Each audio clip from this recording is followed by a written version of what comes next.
What about if a person leaves Ramadan out of laziness?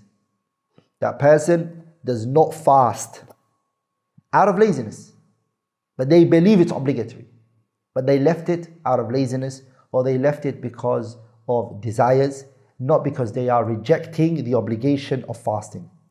The scholars, the overwhelming majority of scholars are of the opinion that that person is a sinner who is falling into a major sin.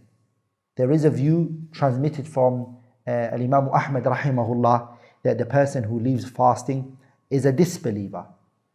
Yani if he leaves it, he is a disbeliever. There is a view transmitted from Ahmad rahimahullah that states that. But the strongest opinion is, other than the salah, every other action, if the person leaves it, he is a sinner. Yani he's doing major sin, or he's doing a sin.